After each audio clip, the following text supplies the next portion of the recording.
Les Congolais ne savent que boire, danser, faire la fête et bien s'habiller alors qu'il y a la guerre dans leur pays. Pichou de Castelbajac. Ouais, c'est bon. C'est un reproche qu'on entend souvent de nos frères et nos compatriotes africains. Mais est-ce vraiment un problème? À l'heure où le 7 avril, à l'Accor Arena de Paris, est prévu un concert grandiose avec des grands noms de la musique pour récolter des fonds pour les victimes de la guerre en RDC et que des organisations rwandaises pilotées par Paul Kagame mettent la pression au gouvernement français pour qu'ils annulent ou reportent l'événement, À grande surprise de tous, la communauté rwandaise de France a écrit à la maire de la ville de Paris pour le report à une date ultérieure de ce grand événement. Ils avancent comme raison que cette date coïncide avec la journée officielle de commémoration du génocide des Tutsis. De l'autre côté, les organisateurs expliquent que la date du concert a été choisie en fonction de la disponibilité de la salle. Derrière cette opposition, d'aucuns dénoncent une tentative du Rwanda d'étouffer toute initiative en faveur des victimes congolaises. Une stratégie bien connue, faire pression, manipuler l'opinion et chercher à discréditer toute action humanitaire qui met en lumière la souffrance du peuple congolais. Car c'est un secret pour personne, depuis des années, Kigali soutient activement des groupes armés qui sèment le chaos à l'est du Congo. Quoi qu'il en soit, cette affaire dépasse de loin un simple concert. c'est à se demander notre amour pour la musique, pour le sport, pour les habits.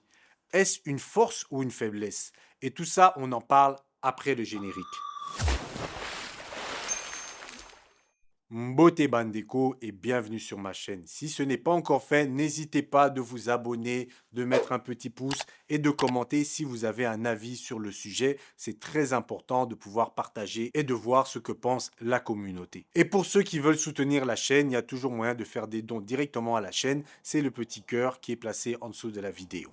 Maintenant, revenons à notre sujet. Les Congolais, ils aiment trop danser, ils aiment trop la musique, ils aiment trop faire la fête, alors qu'il y a la guerre dans leur pays. Sans compter la sapologie. Alors, est-ce vraiment un problème? Selon moi, la réponse est à la fois oui et non. Oui, c'est un problème si ces passions sont utilisées pour des futilités, pour des banalités, pour abrutir la population. Et non, ce n'est pas un problème, c'est même une force si elle est utilisée pour conscientiser la population. Je peux commencer par l'exemple du sport. C'est à la CAN, la dernière CAN, lorsque les footballeurs congolais ont décidé de faire passer le message.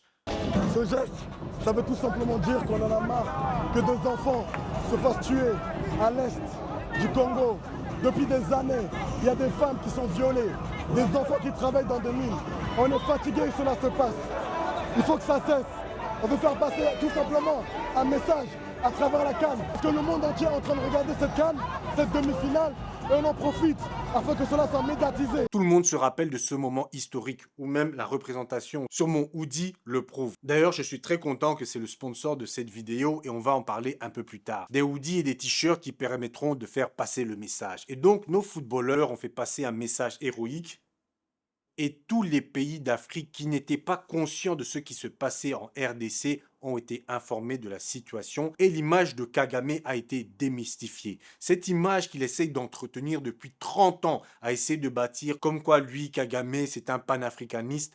En quelques mois, en quelques années, les artistes et les sportifs congolais ont balayé cette image. Alors que le gouvernement congolais se pavanait, continuait à dépenser de l'argent pour tout et n'importe quoi, c'est la population congolaise, ce sont les artistes, ce sont les sportifs, c'est eux qui ont mis le problème en avant aux yeux du monde.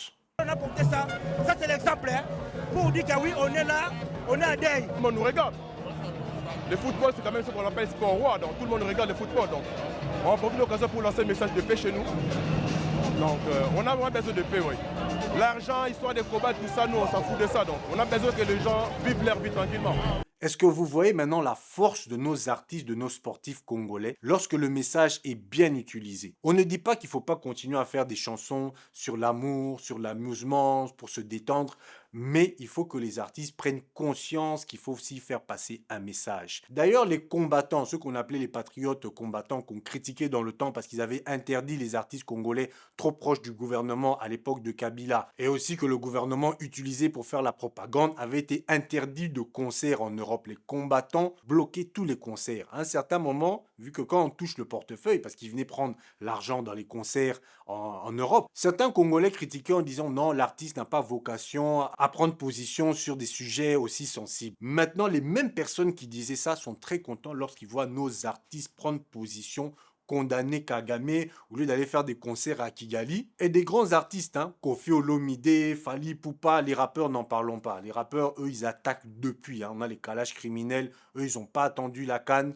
Les Youssoupha, Kagame directement dans le viseur. Et pas que Kagame, les rappeurs, eux, ils attaquent même l'Occident qui soutiennent Kagame. Parce que nous, on sait que derrière le Rwanda, il y a encore d'autres personnes. On n'est pas naïf. Alors, toutes les personnes qui disaient, oui, les Congolais, ils pensent qu'à danser, vous voyez la force de la musique. En tant que Congolais, on ne doit pas avoir honte. On est bon dans ça, mais il faut savoir l'utiliser à bon escient. Et pas que les artistes musique ou bien les footballeurs. Tout artiste, et d'ailleurs même c'est pour ça que je vais même parler du sponsor Kin Label. Donc c'est une marque qui fait la promotion de la culture congolaise et quinoise en particulier. Et le créateur de la marque, un jeune Congolais, dans l'urgence de ce qui se passe actuellement, a décidé de faire une gamme Free Congo. C'est ça que je porte en ce moment. Il n'y a pas que les hoodies, il y a aussi des t-shirts. Donc voilà, vous avez aussi les t-shirts, il y a des pulls sans hoodie, avec hoodie, pour les hommes, pour les femmes, mais c'est pas seulement pour les Congolais. Hein. Toute personne en Afrique, ou même des Européens qui veulent soutenir la cause, surtout qu'une partie des bénéfices de la collection Free Congo sera reversée pour l'association Focus Congo qui sont sur le terrain, qui aident pour les déplacés, pour les enfants, pour l'éducation. En tout cas, ils sont là dans plein de domaines. Donc une partie des fonds, si vous achetez ces t-shirts Free Congo, ils seront reversés à cette association. Mais bon, là je vais revenir au hoodie. Voilà, donc on est revenu au hoodie. Franchement, j'aime beaucoup, les tissus sont de qualité. Et là, on sait qu'il y aura des manifestations. Il y a le concert qui va arriver. Quoi de mieux de pouvoir revendiquer notre action, notre combat avec un t-shirt et un logo. Dernièrement, je marchais dans la rue, j'avais aussi un t-shirt Free Congo. Il y a une dame blanche qui m'a regardé et m'a dit « Ah, Free Congo ». Juste à cause du t-shirt, on a commencé à discuter et j'ai partagé à propos de la situation au Congo. Il y avait des choses qu'elle ne comprenait pas et juste en me voyant avec ce t-shirt, ça a permis à cette dame de venir me poser des questions. Ah, j'ai entendu parler du conflit au Congo, mais nos informations disent ça, ça, ça. Qu'est-ce que tu en penses? Là, j'ai expliqué point A, point B. Elle a dit, ah, je comprends mieux maintenant. Donc, vous voyez comment on peut sensibiliser rien qu'en portant des t-shirts, rien qu'en faisant des concerts. Ça, ce sont les outils qu'on a à nos dispositions. On n'est pas sur le terrain, on n'est pas soldat, on soutient nos soldats, on pousse notre gouvernement à mieux payer nos soldats, à armer nos soldats, à former nos soldats pour défendre le pays. Mais nous, on est là aussi en tant que citoyens dans n'importe quel domaine, que ce soit la santé, que ce soit l'art ou le sport. Nous, c'est pas qu'on est juste derrière le gouvernement, nous, on est derrière la RDC. Et si le gouvernement n'est pas compétent, ils doivent sauter. On soutient seulement si leur action va en équation avec la défense de notre pays. Et c'est ça aussi que nos gouvernements doivent comprendre. Et nos artistes l'ont enfin compris. Moi, j'étais très content quand je vois même Koffi Olomide qui fait une chanson pour Goma. Alors qu'avant, il allait faire des concerts à Kigali. On le condamnait, maintenant il a pris conscience. Les rappeurs, vous avez vu la dernière chanson de Gradu, avec les Youssoupha, les Kalash criminels, Damso, les textes. Youssoupha a condamné Kagame et il a eu le courage de dire que les gens qui dirigent le Congo là n'aiment pas les Congolais lorsqu'on voit comment nos gouvernements détournent les fonds. Message pour mon pays, c'est le millième. J'ai pas la couleur de peau d'Eminem. Alors les JT vont pas s'agiter quand on me massacre pour des minerais. Congo Mbokaba Papa, Congo Mbokaba Mama. Mais à Goma j'ai vu des barbares. Les sapeurs ont dit j'ai les barbares. Paul Kagame, faut le condamner. Mais aussi faut reconnaître ceux qui dirigent le Congo. N'aiment ni le Congo, ni les Congolais. Mais ce n'est pas une raison pour nous, la population, de ne pas se défendre, de ne pas porter notre voix et utiliser notre force. Si la musique, la danse est notre force, on doit l'utiliser à bon escient. D'ailleurs, il y a plein de t-shirts de la marque. Il y a même un t-shirt Fally Ipupa aussi. J'ai vu, il y a un t-shirt avec l'échangeur de Limité que moi j'aime beaucoup parce que je viens de Kingabwa Limité. Donc pour moi, ça représente vraiment où j'ai grandi à Kinshasa. Mais il y a aussi les t-shirts sur la sapologie. Les sapologues, on rigole beaucoup des sapologues. Mais pourquoi est-ce qu'on rigole des sapologues? C'est parce qu'ils n'ont pas réussi à créer une structure pour faire de l'argent. Équilibre. Si les sapologues avaient pu rentrer dans la haute couture, pouvoir générer de l'argent et ne pas avoir cette image que c'est un chômeur qui prend tout son argent pour aller se payer des habits de luxe. Je parle latin, donc je sors mes lunettes quartier du quartier latin. Cravate, en terre bâtie de Roland Garros. Gaël mon fils, grand joueur. Toc, des dictateurs. En fesses de léopard, intérieur en bambou supérieur, sauce aigre douce. S'ils avaient créé tout un réseau, mais ils seraient respectés. La semaine dernière s'est déroulée la 17e édition de la Fashion Week de Dakar, l'occasion de découvrir les dernières tendances de la mode africaine. Parmi les collections les plus appréciées, celle de Moyo by Bibi, une marque d'accessoires de luxe fabriquée à la main et inspirée de la culture et des traditions kenyanes. Autre créatrice incontournable, Adama Ndiaye, qui a fondé la marque Adama Paris. Née à Kinshasa, elle est devenue l'une des stylistes africaines les plus connues et l'une des femmes les plus puissantes du continent. C'est aussi elle qui a créé la Fashion Week de Dakar il y a 17 ans. Chaque année, monter au public sénégalais, au monde, parce qu'on a la chance d'avoir des télés qui rediffusent les belles créations africaines et la belle créativité africaine. Dans le public se trouvait Rosy de Palma, l'actrice espagnole muse de nombreux créateurs tels que Jean-Paul Gaultier ou Thierry Mugler, a couvert les défilés pour le magazine Vogue Espagne. On a quelques pages dans le Vogue Espagne, mais tout le monde mérite un peu la place et on va faire le maximum. L'important, c'est donner un focus, une attention sur ces Fashion Week et que les gens, on va dire d'Europe aussi, on voit qu'ici, ça fait une Fashion Week magnifique. La collection de la styliste congolaise Lupita Swaga a fait sensation avec son style afrofuturiste. Au total, 28 créateurs et créatrices ont présenté leurs nouveautés lors de la Fashion Week.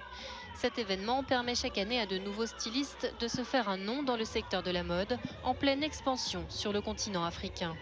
Je vous prends l'exemple de quand vous regardez dans les plateformes de streaming les films sur les narcotrafiquants. On en fait même des t-shirts. Il y a des gens qui vénèrent des narcotrafiquants qui vendent la mort. Pourquoi on les vénère? Pourquoi certains sont respectés? Juste parce qu'ils font de l'argent. Pourtant, si tu prends un sapeur, qu'est-ce que le sapeur fait de mal comparé à un trafiquant qui vend la mort, que des gens meurent avec le produit qu'il vend? C'est parce que les sapeurs n'ont pas utilisé ça à bon escient. Yamamoto. Ouais, c'est bon. Pourquoi la danse, pourquoi le chant est important chez nous? On est de tradition orale. En allant au musée de Tervuren, j'ai vu un espèce de tam-tam immense qui servait, c'est l'ancêtre du GSM. Donc, on utilisait ce tam-tam pour donner des informations au village suivant. Et quand le village recevait cette information, il lui aussi avec son tam-tam, il envoyait ça au village après. Nos royaumes, notre empereur pouvait donner l'information et ça allait comme ça de village en village avec des tam-tams hyper puissants. Donc, la musique est ancrée en nous. Le problème, c'est l'utilisation qu'on a fait avec le temps. C'était devenu seulement du n'importe quoi et axé sur la débauche.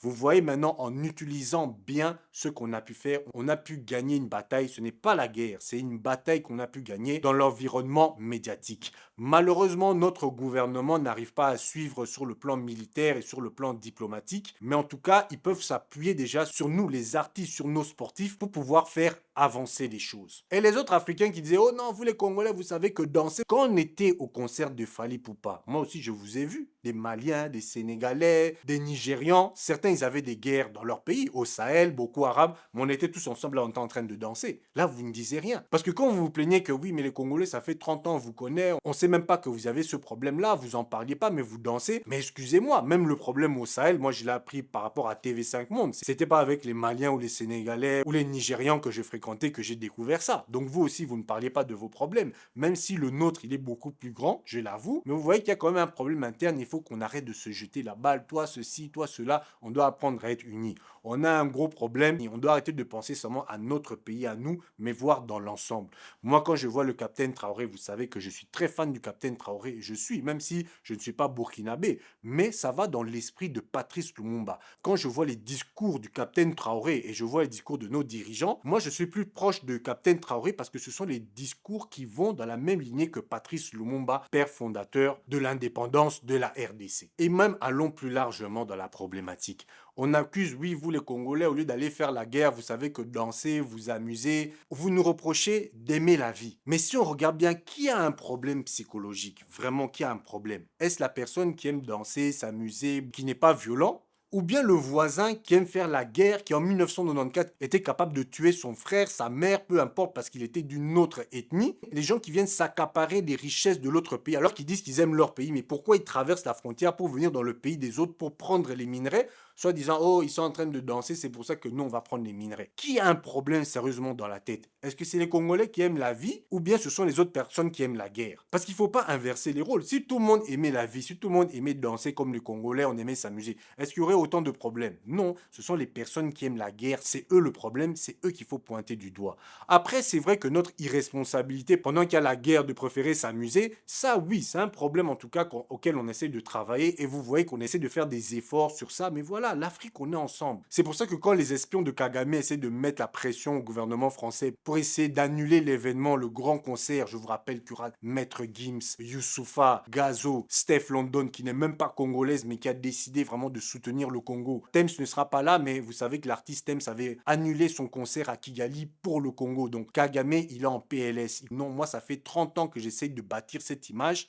Les Congolais, là, en moins d'un an, ils ont balayé tout ça. Scandale. Le Rwanda s'oppose au concert Solidarité Congo que Maître Gims, Youssoupha et d'autres grands noms de la musique africaine s'apprêtent à livrer pour soutenir les enfants victimes du conflit à l'Est. Voici ce qu'il faut savoir. Alors, un grand concert de solidarité pour les enfants victimes du conflit à l'Est du Congo va se tenir ce 7 avril 2025 à Paris à l'Accor Arena. Un événement porté par des artistes des renom comme Maître Gims, Youssoupha, Gazo, Guy de Besbar, dont l'objectif est de lever des fonds pour aider les enfants touchés par la guerre.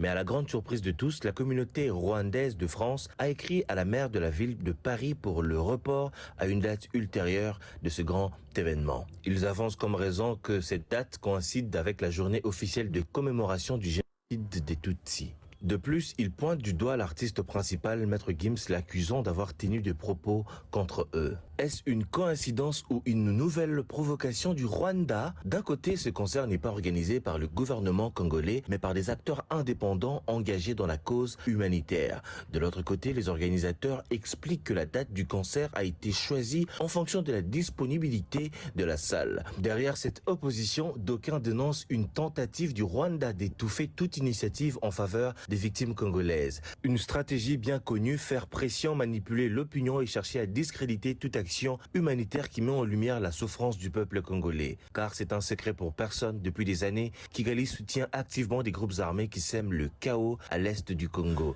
Quoi qu'il en soit, cette affaire dépasse de loin un simple concert. La communauté congolaise et tous ceux qui soutiennent le Congo vivant à Paris sont tous attendus à ces grands rendez-vous qui mettra en lumière la situation des victimes de l'Est, dont certaines restent prises en otage par l'armée rwandaise qui occupe certaines zones du pays. En prétextant que oui, Maître Gims, dans un de ses textes, a dit que Kagame est égal à Croix Gamé et que soi-disant ça appelle à la haine envers les Tutsis. Mais qu'est-ce que ça a à voir? Kagame commet des crimes. Il y a des rapports de l'ONU, des Nations Unies, et même les Congolais le disent. Ça ne veut pas dire que tous les Tutsis. Non, on sait, la population Tutsi, ce n'est pas la même chose que ce que Kagame fait. C'est une élite Tutsi qui a une vision comme ça impérialiste et génocidaire, mais ce n'est pas toute la population Tutsi. Et après, ils se plaignent que oui, le 7 avril, c'était la commémoration du génocide rwandais, que eux, ils appellent génocide Tutsi, mais nous, on sait que c'est le génocide rwandais. Eux, en fait, ils minimisent leur propre génocide. Mais nous, les Congolais, on sait que le génocide a continué. Quand Kagame a envoyé son armée en RDC pour poursuivre les quelques génocidaires Hutus qui étaient passés là, il a massacré les Hutus sans faire de distinction de qui était génocidaire ou pas. C'était un massacre. Et en massacrant tous les Hutus, il massacrait aussi les Congolais, comme ça, jusque presque au Congo-Brazza, en tout cas jusqu'à l'Équateur. Des millions de morts. Mais ça, ils n'en parlent pas, ils font comme si c'est à côté. Il y a eu seulement les génocides des Tutsis. Mais je vous dis, nous les Congolais, on sait que le génocide du Rwanda là, de 94 a continué plusieurs années après avec l'incursion de l'armée rwandaise dirigée par des Tutsis. Bien sûr, ils recrutaient des Congolais. Ils ont même recruté des Banyamulenge. Et c'est ça maintenant qui crée le problème avec les Banyamulenge qui sont en RDC. Ça, eux, parce que eux sont installés au Congo depuis longtemps. Donc, ce sont des citoyens congolais, même si ce n'est pas une ethnie qui est originaires de la RDC, mais ils sont congolais parce qu'ils sont nés là depuis plusieurs années, plusieurs générations. Ils sont citoyens congolais, mais ce n'est pas une ethnie congolaise. Comme leur ethnie vient du Rwanda, les Rwandais ont profité pour les utiliser, alors que eux, ils étaient là, ils vivaient bien. Dans le gouvernement congolais, il y a eu des Tutsis. À l'armée, il y a eu des Tutsis. Stromae, il a dit il a grandi avec des Congolais, son rapport à la musique c'était avec les Congolais. Est-ce qu'il y avait un problème parce qu'il était Tutsi? Non, il a grandi avec les Congolais, pas de souci. Il est devenu une grande star, les Congolais l'ont appuyé, pas de souci. Mais vous avez vu que c'est quand il est devenu une grande star qu'il a commencé à faire ses concerts ou aller à Kigali. Tout d'un coup, pas la tête a éclaté. Bon, moi je sais pas, c'est peut-être un hasard. Il y avait une grosse fatigue physique, il y a eu un élément déclencheur qui était la prise de ce médicament qui est de l'Ariam. Et donc voilà, je me suis reconstruit, il me fallait le temps de me reconstruire et tout ça parce que c'était quand même pas super chouette. Ne plus faire confiance à son psychisme, c'est quelque chose qui est quand même assez perturbant. Et maintenant, j'en sais un peu plus sur les maladies mentales et voilà. Donc ça fait un élément en plus dans mon bagage. Pression formidable qui brûle et qui consume. Et puis les effets rares et délétères d'un médicament contre le paludisme. C'était en 2015. Après son concert à Kigali, Stromae avait rendu hommage à son père Mon frère Stromae, il fallait simplement rester avec les Congolais au calme. Nous, on est un peuple pacifique, mais il y a certaines personnes qui jouent avec ça, qui en profitent. Maintenant, est-ce qu'on doit changer? On doit devenir des méchants. Donc maintenant, c'est bon. On met la capuche, on devient des méchants. C'est ça que vous voulez qu'on devienne. On doit pouvoir rester nous-mêmes, continuer à montrer l'amour à l'Afrique et au reste du monde, parce que c'est ça. Le Congolais, c'est ça, c'est l'amour. Écoutez nos musiques. L'amour, c'est ça que nous, on prône. Et c'est pas quelque chose de mauvais, et on va continuer à le faire, mais plus de la même façon. Et donc voilà, c'était tout pour aujourd'hui. En description, je vais vous mettre la marque Kim Label, les t-shirts Free Congo, dont les bénéfices seront reversés à l'association Focus Congo. Je mettrai aussi le lien de leur site. Il y a des t-shirts formidables. Et franchement, pas besoin même d'être congolais, hein, de toute l'Afrique, de tout le monde entier. Il y a des magnifiques t-shirts, c'est de qualité. Allez soutenir en tout cas notre sponsor. Et n'oubliez pas aussi la cagnotte GoFundMe pour acheter une caméra de cinéma pour pouvoir faire des films. Et j'espère que quand je ferai des films, il y aura des marques comme ça de nos frères qui pourront aussi faire des placements de produits dans nos films. Comme ça, le message va passer. Je voudrais aussi remercier toute l'Afrique entière, le soutien qu'on a eu parce que je suis allé dans le site de l'Accor Arena. Les places sont en train de partir comme des petits pains. J'ai vu sur les réseaux des Français, Camerounais, des Angolais qui ont acheté leurs tickets. En tout cas, on sera tous ensemble pour défendre la cause du Congo. Et donc voilà, n'oubliez pas de vous abonner, de mettre un petit pouce. Mettez en commentaire qu'est-ce que vous pensez de cette situation. Si vraiment il y a moyen de, avec la danse, de transformer ça, que cette faiblesse devienne une force. Et puis, qu'est-ce que vous pensez même de la situation en général, la pression que le Rwanda est en train de mettre à la France. Est-ce que la France va céder? Parce qu'il y a beaucoup de gens qui se demandent, mais est-ce qu'ils vont reporter cette histoire de concert? Donc, il y a plein de questions à laquelle on se pose. Vous pouvez les mettre en commentaire et j'essaye de répondre un maximum. Si vous devez aller dans une manifestation, que vous voulez mettre un t-shirt et représenter, vous pouvez aller voir chez notre sponsor, le lien est en description. Et moi, je vous dis à la prochaine et prenez soin de vos familles.